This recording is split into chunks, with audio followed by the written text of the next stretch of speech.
英語聞き流しリスニング、英語テキストと MP3 ダウンロード、その他の物語はホームページからお聞きいただけます。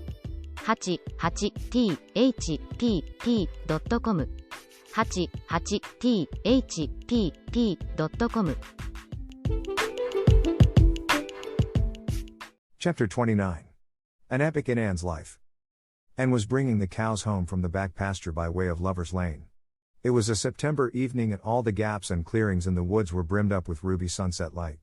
Here and there the lane was splashed with it, but for the most part it was already quite shadowy beneath the maples, and the spaces under the firs were filled with a clear violet dusk like airy wine. The winds were out in their tops, and there is no sweeter music on earth than that which the wind makes in the fir trees at evening. The cows swung placidly down the lane, and Anne followed them dreamily, repeating aloud the battle canto from Marmion, which had also been part of their English course the preceding winter and which Miss Stacy had made them learn off by heart, and exulting in its rushing lines and the clash of spears in its imagery. When she came to the lines, the stubborn spearsmen still made good their dark impenetrable wood. She stopped in ecstasy to shut her eyes that she might the better fancy herself one of that heroic ring. When she opened them again it was to behold Diana coming through the gate that led into the berry field and looking so important that Anne instantly divined there was news to be told. But betray too eager curiosity she would not. "Isn't this evening just like a purple dream, Diana? It makes me so glad to be alive. In the mornings I always think the mornings are best, but when evening comes I think it's lovelier still." "It's a very fine evening," said Diana, "but oh, I have such news, Anne." "Guess. You can have 3 guesses." "Charlotte Gillis is going to be married in the church after all and Mrs. Allen wants us to decorate it," cried Anne. "No. Charlotte's beau won't agree to that, because nobody ever has been married in the church yet, and he thinks it would seem too much like a funeral. It's too mean, because it would be such fun." "Guess again." "Jane's mother is going to let her have a birthday party." Diana shook her head, her black eyes dancing with merriment. "I can't think what it can be," said Anne in despair, "unless it's that Moody Spurgeon Macpherson saw you home from prayer meeting last night." "Did he?" "I should think not," exclaimed Diana indignantly. "I wouldn't be likely to boast of it if he did, the horrid creature. I knew you couldn't guess it. Mother had a letter from Aunt Josephine today, and Aunt Josephine wants you and me to go to town next Tuesday and stop with her for the exhibition." "There." "Oh, Anna," whispered Anne, finding it necessary to lean up against a maple tree for support, "do you really mean it? But I'm afraid Marilla won't let me go. She will say that she can't encourage gadding about. That was what she said last week when Jane invited me to go with them in their double-seated buggy to the American concert at the White Sands Hotel. I wanted to go, but Marilla said I'd be better at home learning my lessons and so would Jane. I was bitterly disappointed, Diana. I felt so heartbroken that I wouldn't say my prayers when I went to bed. But I repented of that and got up in the middle of the night and said them." "I'll tell you," said Diana, "we'll get Mother to ask Marilla. She'll be more likely to let you go then, and if she does we'll have the time of our lives, Anne. I've never been to an exhibition, and it's so aggravating to hear the other girls talking about their trips. Jane and Ruby have been twice, and they're going this year again." "I'm not going to think about it at all until I know whether I can go or not," said Anne resolutely. "If I did and then was disappointed, it would be more than I could bear. But in case I do go I'm very glad my new coat will be ready by that time. Marilla didn't think I needed a new coat. She said my old one would do very well for another winter and that I ought to be satisfied with having a new dress. The dress is very pretty, Diana, navy blue and made so fashionably. Marilla always makes my dresses fashionably now, because she says she doesn't intend to have Matthew going to Mrs. Lynde to make them. I'm so glad. It is ever so much easier to be good if your clothes are fashionable. At least, it is easier for me. I suppose it doesn't make such a difference to naturally good people. But Matthew said I must have a new coat, so Marilla bought a lovely piece of blue broadcloth, and it's being made by a real dressmaker over at Carmody. It's to be done Saturday night, and I'm trying not to imagine myself walking up the church aisle on Sunday in my new suit and cap, because I'm afraid it isn't right to imagine such things. But it just slips into my mind in spite of me. My cap is so pretty. Matthew bought it for me the day we were over at Carmody. It is one of those little blue velvet ones that are all the rage, with gold cord and tassels. Your new hat is elegant, Diana, and so becoming. When I saw you come into church last Sunday my heart swelled with pride to think you were my dearest friend. Do you suppose it's wrong for us to think so much about our clothes? Marilla says it is very sinful. But it is such an interesting subject, isn't it?" Marilla agreed to let Anne go to town, and it was arranged that Mr. Barry should take the girls in on the following Tuesday. As Charlottetown was 30 miles away and Mr. Barry wished to go and return the same day, it was necessary to make a very early start. But Anne counted it all joy, and was up before sunrise on Tuesday morning. A glance from her window assured her that the day would be fine, for the eastern sky behind the firs of the haunted wood was all silvery and cloudless. Through the gap in the trees a light was shining in the western gable of Orchard Slope, a token that Diana was also up. Anne was dressed by the time Matthew had the fire on and had the breakfast ready when Marilla came down, but for her own part was much too excited to eat. After breakfast the jaunty new cap and jacket were donned, and Anne hastened over the brook and up through the firs to Orchard Slope. Mr. Barry and Diana were waiting for her, and they were soon on the road. It was a long drive, but Anne and Diana enjoyed every minute of it. It was delightful to rattle along over the moist roads in the early red sunlight that was creeping across the shorn harvest fields. The air was fresh and crisp, and little smoke-blue mists curled through the valleys and floated off from the hills. Sometimes the road went through woods where maples were beginning to hang out scarlet banners, sometimes it crossed rivers on bridges that made Anne's flesh cringe with the old, half-delightful fear, sometimes it wound along a harbor shore and passed by a little cluster of weather-gray fishing huts, again it mounted to hills whence a far sweep of curving upland or misty blue sky could be seen, but wherever it went there was much of interest to discuss. It was almost noon when they reached town and found their way to Beechwood. It was quite a fine old mansion, set back from the street in a seclusion of green elms and branching beeches. Miss Barry met them at the door with a twinkle in her sharp black eyes. "So you've come to see me at last, you Anne girl," she said. "Mercy, child, how you have grown. You're taller than I am, I declare. And you're ever so much better looking than you used to be, too. But I dare say you know that without being told." "Indeed I didn't," said Anne radiantly. "I know I'm not so freckled as I used to be, so I've much to be thankful for, but I really hadn't dared to hope there was any other improvement. I'm so glad you think there is, Miss Barry." Miss Barry's house was furnished with great magnificence, as Anne told Marilla afterward. The two little country girls were rather abashed by the splendor of the parlor where Miss Barry left them when she went to see about dinner. "Isn't it just like a palace?" whispered Diana. "I never was in Aunt Josephine's house before, and I'd no idea it was so grand. I just wish Julia Bell could see this, she puts on such airs about her mother's parlor. Velvet carpet, sighed-in luxuriously, and silk curtains. I've dreamed of such things, Diana. But do you know I don't believe I feel very comfortable with them after all. There are so many things in this room and all so splendid that there is no scope for imagination. That is one consolation when you are poor, there are so many more things you can imagine about." Their sojourn in town was something that Anne and Diana dated from for years. From first to last it was crowded with delights.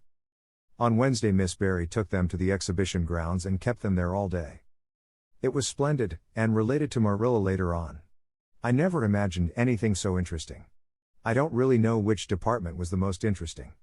I think I like the horses and the flowers and the fancy work best. Josie Pye took first prize for knitted lace. I was real glad she did. And I was glad that I felt glad, for it shows I'm improving, don't you think, Marilla, when I can rejoice in Josie's success? Mr. Harmon Andrews took second prize for Gravenstein apples and Mr. Bell took first prize for a pig. Diana said she thought it was ridiculous for a Sunday school superintendent to take a prize in pigs, but I don't see why.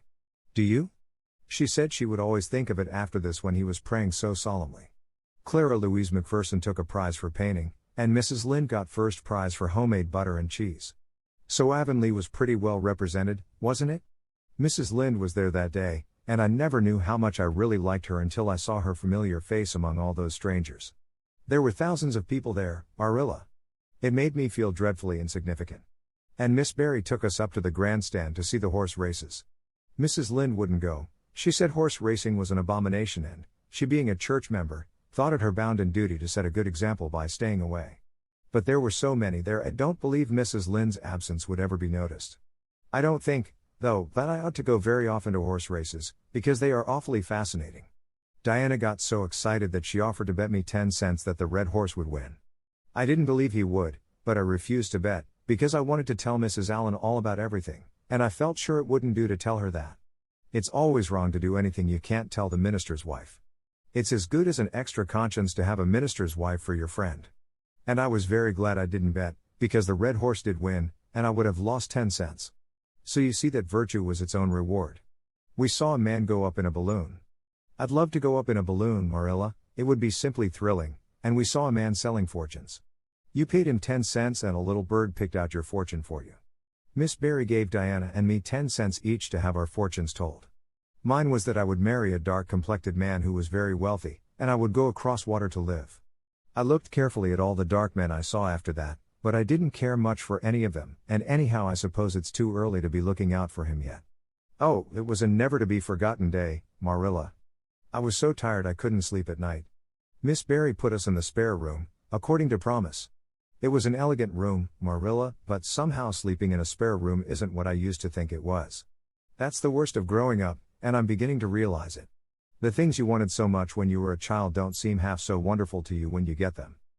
Thursday the girls had a drive in the park, and in the evening Miss Barry took them to a concert in the Academy of Music, where a noted prima donna was to sing. To end the evening was a glittering vision of delight. Oh, Marilla, it was beyond description.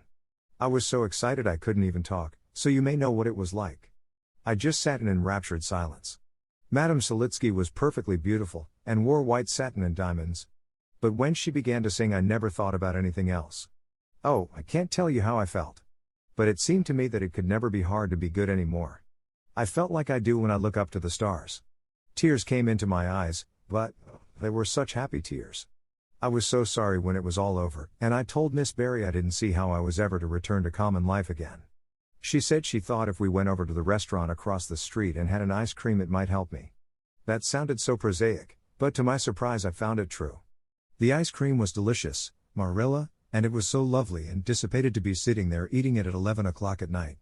Diana said she believed she was born for city life. Miss Barry asked me what my opinion was, but I said I would have to think it over very seriously before I could tell her what I really thought. So I thought it over after I went to bed. That is the best time to think things out. And I came to the conclusion, Marilla, that I wasn't born for city life and that I was glad of it.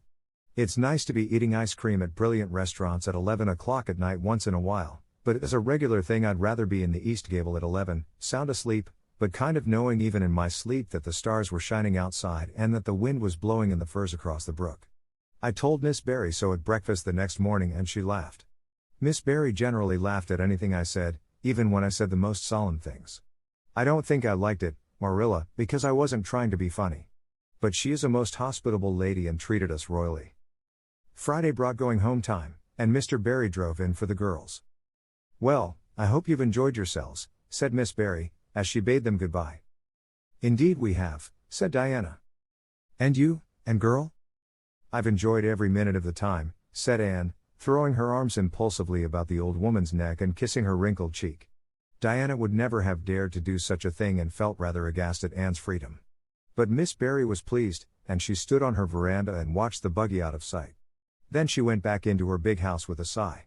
It seemed very lonely, lacking those fresh young lives. Miss Barry was a rather selfish old lady, if the truth must be told, and had never cared much for anybody but herself.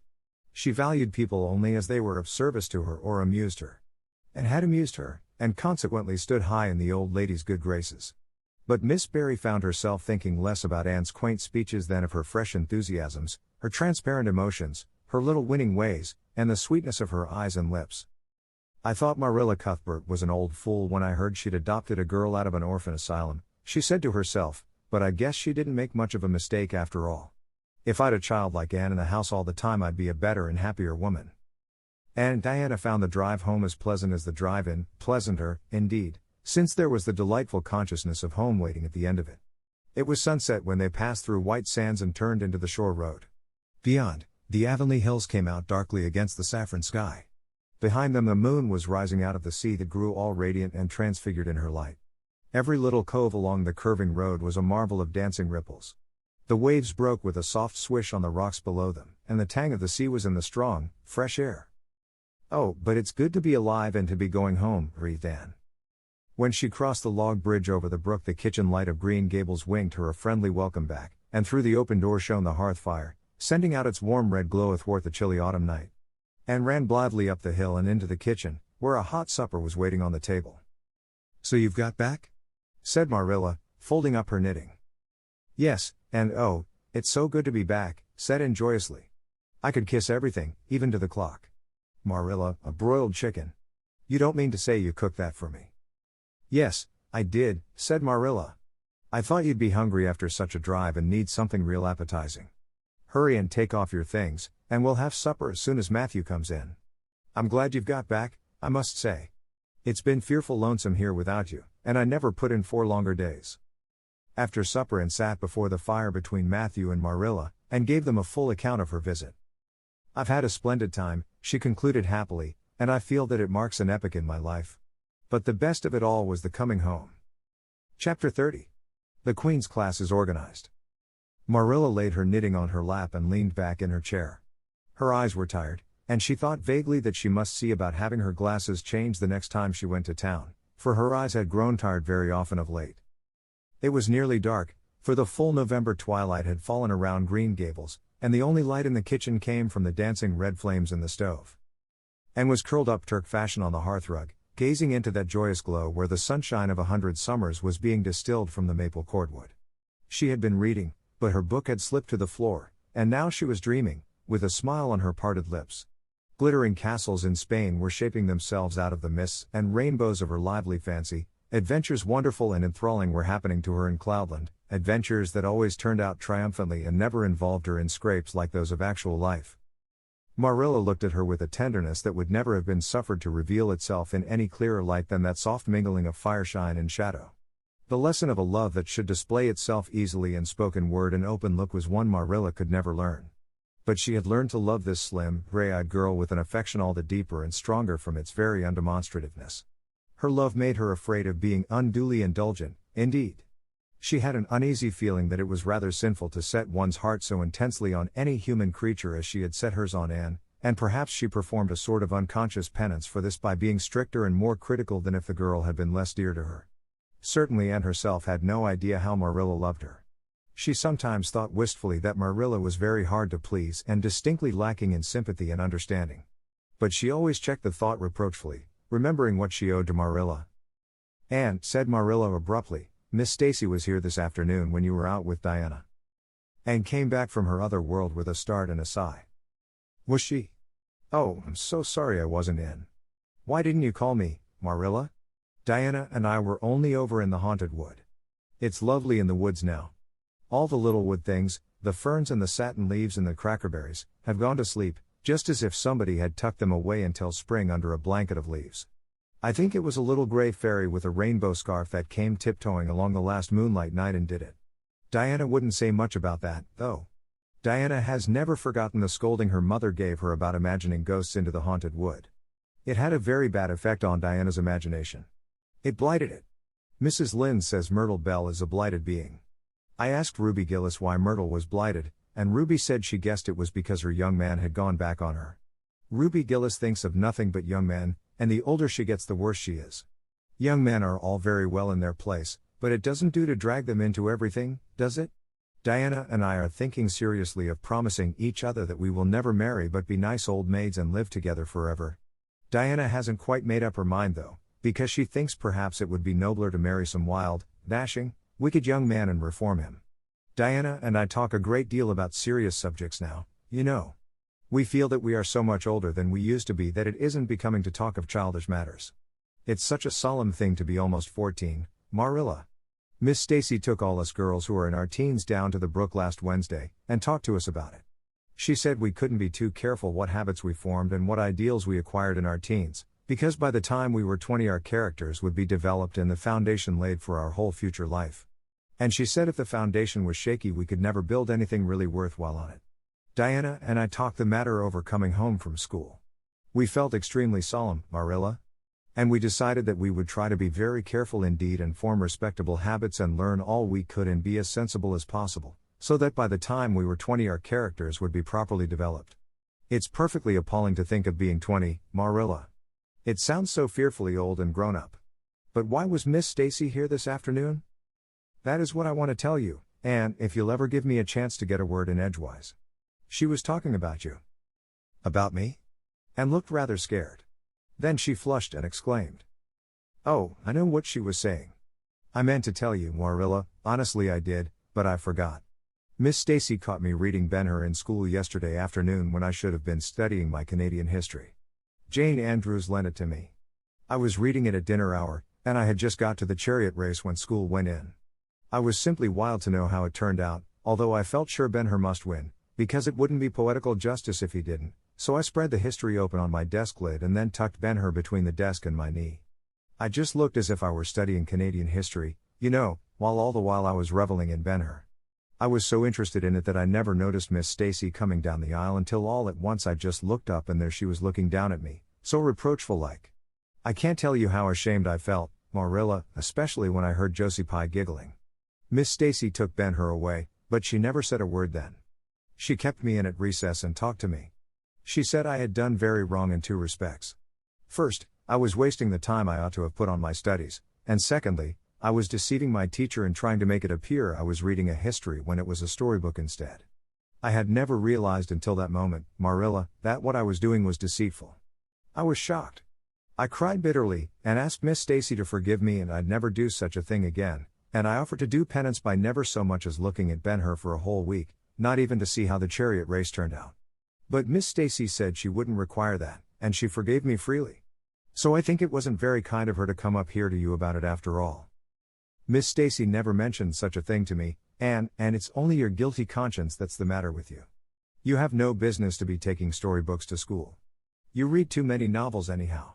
When I was a girl I wasn't so much as allowed to look at a novel. Oh, how can you call Ben-Hur a novel when it's really such a religious book? Protested Anne. Of course it's a little too exciting to be proper reading for Sunday, and I only read it on weekdays. And I never read any book now unless either Miss Stacy or Mrs. Allen thinks it is a proper book for a girl 13 3/4 to read. Miss Stacy made me promise that. She found me reading a book one day called The Lurid Mystery of the Haunted Hall. It was one Ruby Gillis had lent me, and, oh Marilla, it was so fascinating and creepy. It just curdled the blood in my veins. But Miss Stacy said it was a very silly, unwholesome book, and she asked me not to read any more of it or any like it. I didn't mind promising not to read any more like it, but it was agonizing to give back that book without knowing how it turned out. But my love for Miss Stacy stood the test and I did. It's really wonderful, Marilla, what you can do when you're truly anxious to please a certain person.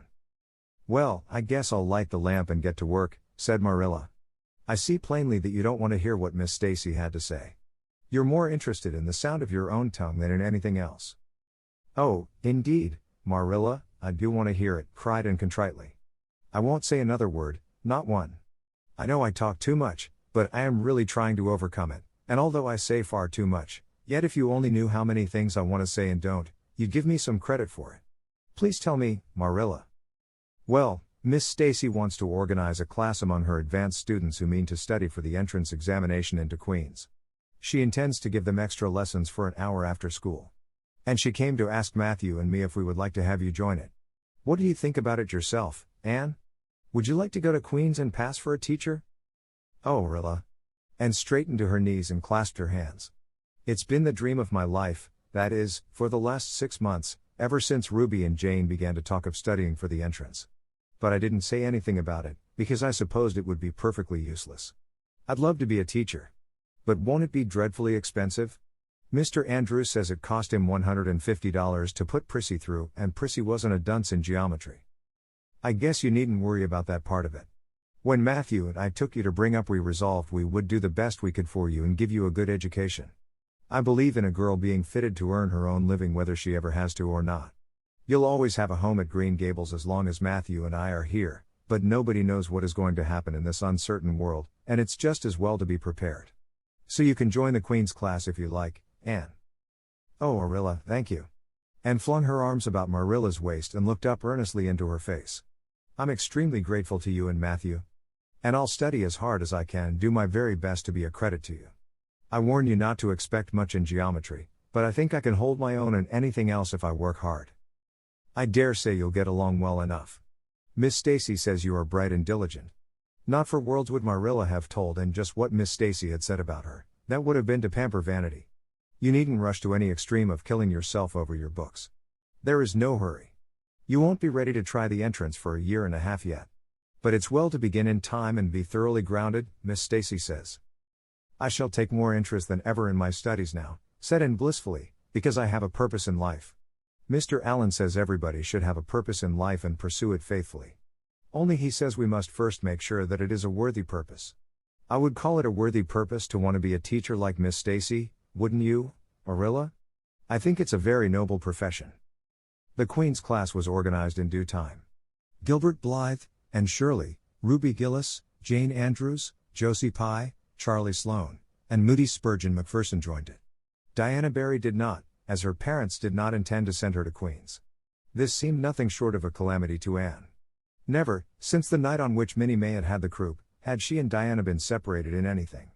On the evening when the Queen's class first remained in school for the extra lessons, Anne saw Diana go slowly out with the others, to walk home alone through the Birch Path and Violet Vale. It was all the former could do to keep her seat and refrain from rushing impulsively after her chum. A lump came into her throat, and she hastily retired behind the pages of her uplifted Latin grammar to hide the tears in her eyes. Not for worlds would Anne have had Gilbert Blythe or Josie Pye see those tears. But, oh, Marilla, I really felt that I had tasted the bitterness of death, as Mr. Allen said in his sermon last Sunday, when I saw Diana go out alone, she said mournfully that night. I thought how splendid it would have been if Diana had only been going to study for the entrance, too. But we can't have things perfect in this imperfect world, as Mrs. Lynde says.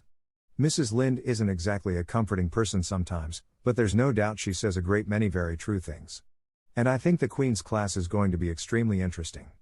Jane and Ruby are just going to study to be teachers. That is the height of their ambition. Ruby says she will only teach for 2 years after she gets through, and then she intends to be married. Jane says she will devote her whole life to teaching and never marry, because you are paid a salary for teaching, but a husband won't pay you anything, and growls if you ask for a share in the egg and butter money. I expect Jane speaks from mournful experience, for Mrs. Lynde says that her father is a perfect old crank, and meaner than second skimmings. Josie Pye says she is just going to college for education's sake, because she won't have to earn her own living. She says of course it is different with orphans who are living on charity, they have to hustle. Moody Spurgeon is going to be a minister. Mrs. Lynde says he couldn't be anything else with a name like that to live up to. I hope it isn't wicked of me, Marilla, but really the thought of Moody Spurgeon being a minister makes me laugh. He's such a funny-looking boy with that big fat face, and his little blue eyes, and his ears sticking out like flaps. But perhaps he will be more intellectual-looking when he grows up. Charlie Sloane says he's going to go into politics and be a member of Parliament, but Mrs. Lynde says he'll never succeed at that, because the Sloanes are all honest people, and it's only rascals that get on in politics nowadays. What is Gilbert Blythe going to be? Queried Marilla, seeing that Anne was opening her Caesar. I don't happen to know what Gilbert Blythe's ambition in life is, if he has any, said Anne scornfully. There was open rivalry between Gilbert and Anne now. Previously the rivalry had been rather one-sided, but there was no longer any doubt that Gilbert was as determined to be first in class as Anne was. He was a foeman worthy of her steel. The other members of the class tacitly acknowledged their superiority, and never dreamed of trying to compete with them. Since the day by the pond when she had refused to listen to his plea for forgiveness, Gilbert, save for the aforesaid determined rivalry, had evinced no recognition whatever of the existence of Anne Shirley. He talked and jested with the other girls, exchanged books and puzzles with them, discussed lessons and plans, sometimes walked home with one or the other of them from prayer meeting or debating club. But Anne Shirley he simply ignored, and Anne found out that it is not pleasant to be ignored. It was in vain that she told herself with a toss of her head that she did not care. Deep down in her wayward, feminine little heart she knew that she did care, and that if she had that chance of the Lake of Shining Waters again she would answer very differently. All at once, as it seemed, and to her secret dismay, she found that the old resentment she had cherished against him was gone just when she most needed its sustaining power. It was in vain that she recalled every incident and emotion of that memorable occasion and tried to feel the old satisfying anger. That day by the pond had witnessed its last spasmodic flicker. And realized that she had forgiven and forgotten without knowing it. But it was too late. And at least neither Gilbert nor anybody else, not even Diana, should ever suspect how sorry she was and how much she wished she hadn't been so proud and horrid. She determined to shroud her feelings in deepest oblivion, and it may be stated here and now that she did it, so successfully that Gilbert, who possibly was not quite so indifferent as he seemed, could not console himself with any belief that Anne felt his retaliatory scorn. The only poor comfort he had was that she snubbed Charlie Sloane, unmercifully, continually, and undeservedly. Otherwise the winter passed away in a round of pleasant duties and studies. For Anne the days slipped by like golden beads on the necklace of the year. She was happy, eager, interested, there were lessons to be learned and honor to be won, delightful books to read, new pieces to be practiced for the Sunday school choir, pleasant Saturday afternoons at the manse with Mrs. Allen, and then, almost before Anne realized it, spring had come again to Green Gables and all the world was abloom once more. Studies Paul just a wee bit then, the Queen's class, left behind in school while the others scattered to green lanes and leafy woodcuts and meadow byways, looked wistfully out of the windows and discovered that Latin verbs and French exercises had somehow lost the tang and zest they had possessed in the crisp winter months. Even Anne and Gilbert lagged and grew indifferent. Teacher and taught were alike glad when the term was ended and the glad vacation days stretched rosily before them. "But you've done good work this past year," Miss Stacy told them on the last evening, "and you deserve a good, jolly vacation. Have the best time you can in the out-of-door world and lay in a good stock of health and vitality and ambition to carry you through next year. It will be the tug of war, you know, the last year before the entrance." "Are you going to be back next year, Miss Stacy?" asked Josie Pye. Josie Pye never scrupled to ask questions. In this instance the rest of the class felt grateful to her. None of them would have dared to ask it of Miss Stacy, but all wanted to, for there had been alarming rumors running at large through the school for some time that Miss Stacy was not coming back the next year, that she had been offered a position in the grade school of her own home district and meant to accept. The Queen's class listened in breathless suspense for her answer. "Yes, I think I will," said Miss Stacy. "I thought of taking another school, but I have decided to come back to Avonlea. To tell the truth, I've grown so interested in my pupils here that I found I couldn't leave them. So I'll stay and see you through."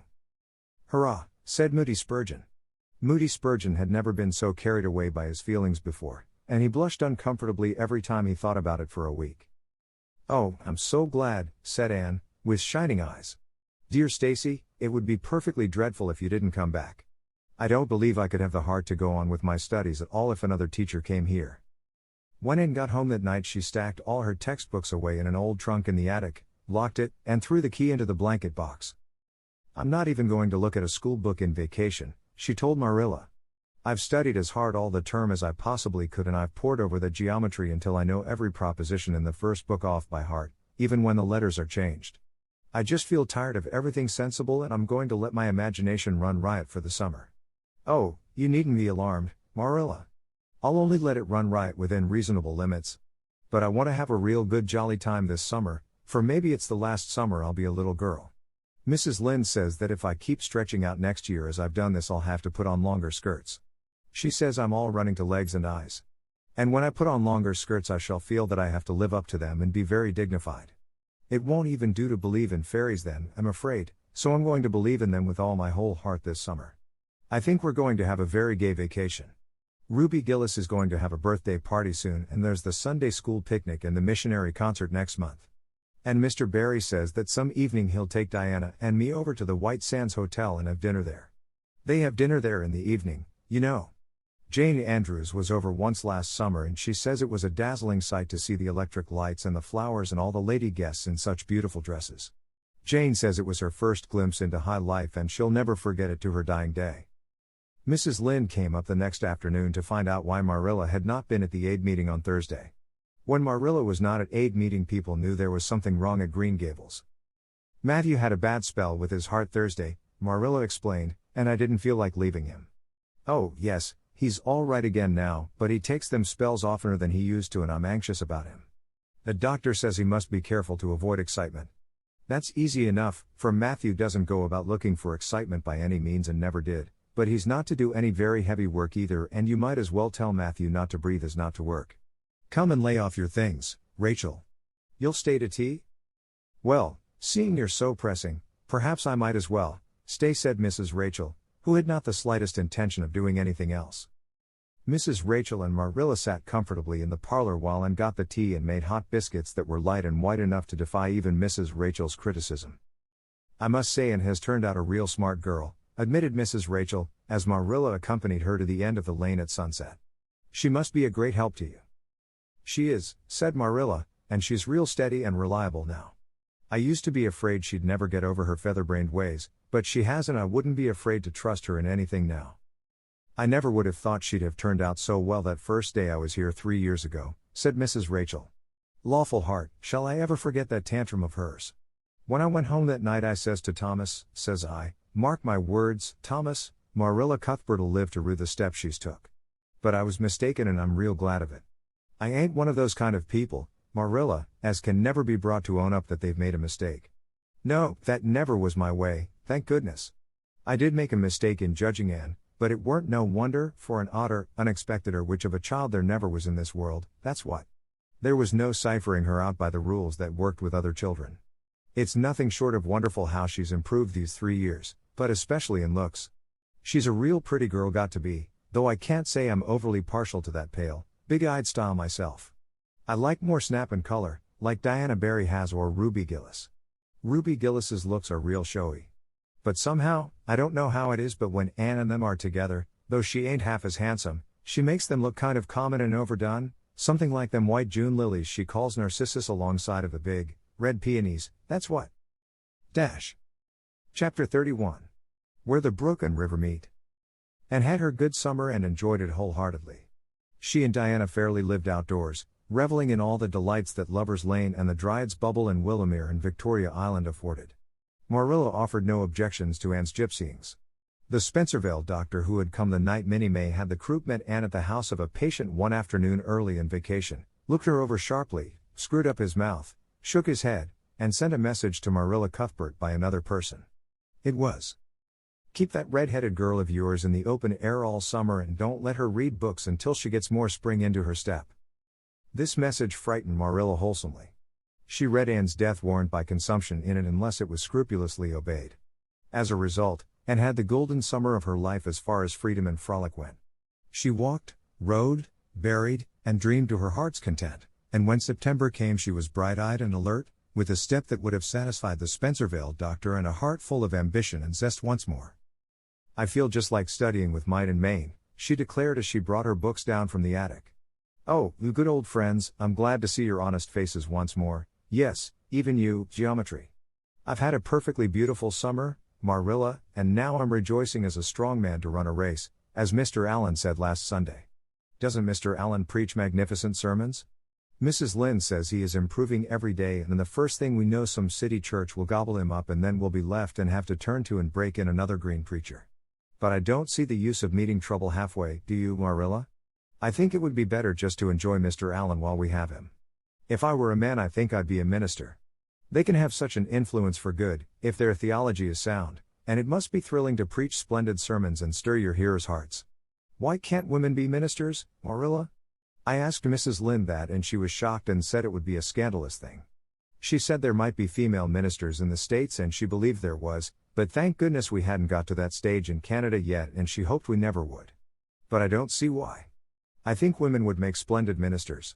When there is a social to be got up or a church tea or anything else to raise money the women have to turn to and do the work. I'm sure Mrs. Lynde can pray every bit as well as Superintendent Bell and I've no doubt she could preach too with a little practice. "Yes, I believe she could," said Marilla dryly. "She does plenty of unofficial preaching as it is. Nobody has much of a chance to go wrong in Avonlea with Rachel to oversee them." "Marilla," said Anne in a burst of confidence, "I want to tell you something and ask you what you think about it.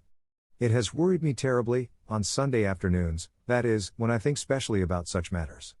I do really want to be good, and when I'm with you or Mrs. Allen or Miss Stacy I want it more than ever and I want to do just what would please you and what you would approve of.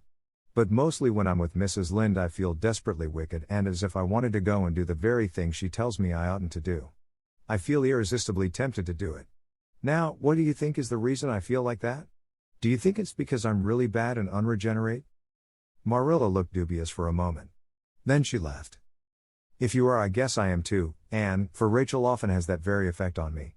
I sometimes think she'd have more of an influence for good, as you say yourself, if she didn't keep nagging people to do right.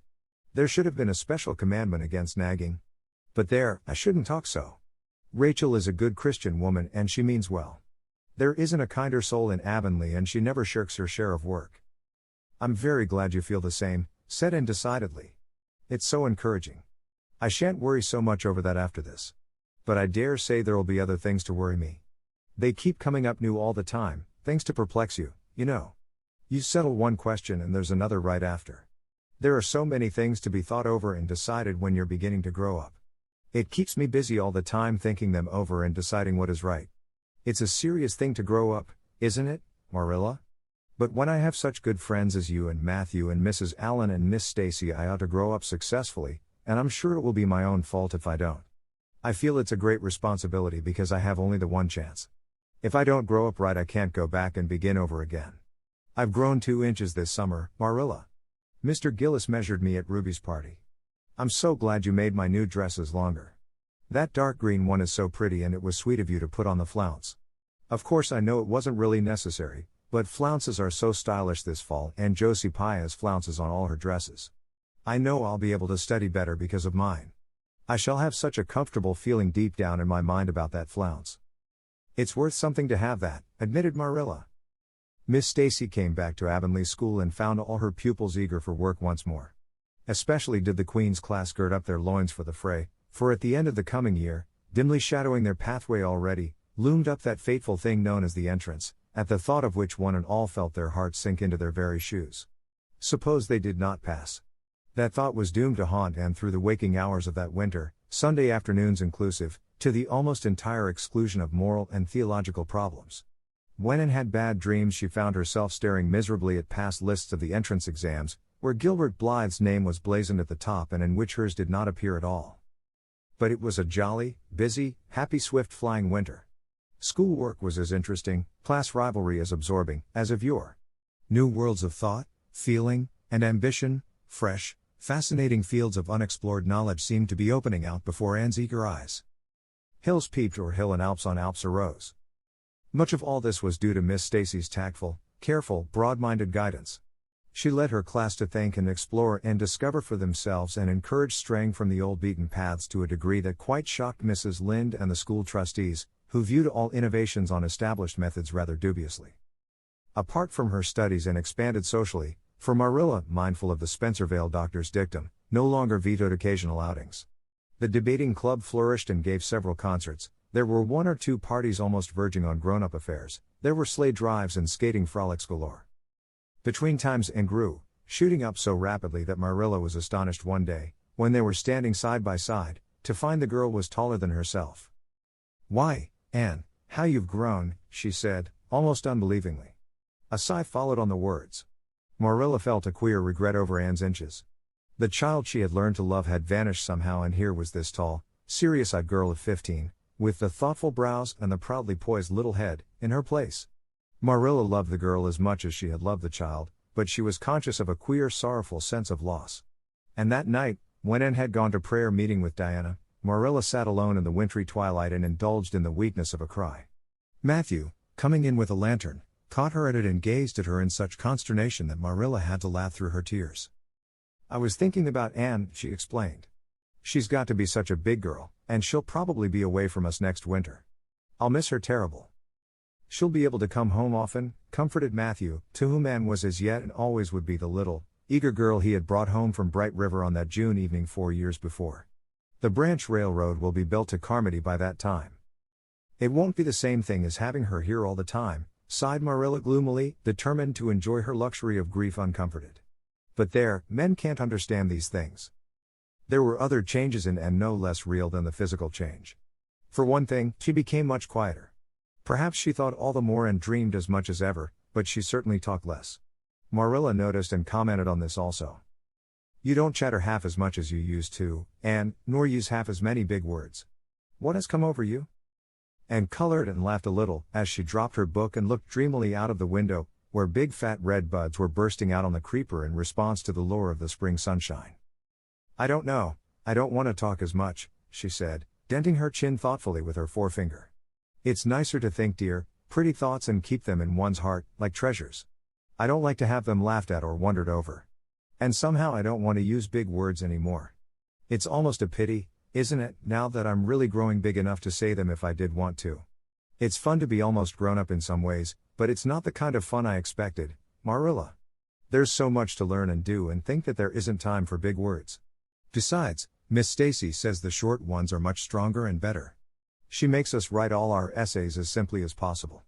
It was hard at first. I was so used to crowding in all the fine big words I could think of, and I thought of any number of them. But I've got used to it now and I see it's so much better. What has become of your story club? I haven't heard you speak of it for a long time." "The story club isn't in existence any longer. We hadn't time for it, and anyhow I think we had got tired of it. It was silly to be writing about love and murder and elopements and mysteries. Miss Stacy sometimes has us write a story for training in composition, but she won't let us write anything but what might happen in Avonlea in our own lives, and she criticizes it very sharply and makes us criticize our own too. I never thought my compositions had so many faults until I began to look for them myself. I felt so ashamed I wanted to give up altogether, but Miss Stacy said I could learn to write well if I only trained myself to be my own severest critic. And so I am trying to. You've only 2 more months before the entrance, said Marilla. Do you think you'll be able to get through? And shivered. I don't know. Sometimes I think I'll be all right, and then I get horribly afraid. We've studied hard and Miss Stacy has drilled us thoroughly, but we mayn't get through for all that. We've each got a stumbling block. Mine is geometry, of course, and Jane's is Latin, and Ruby and Charlie's is algebra, and Josie's is arithmetic.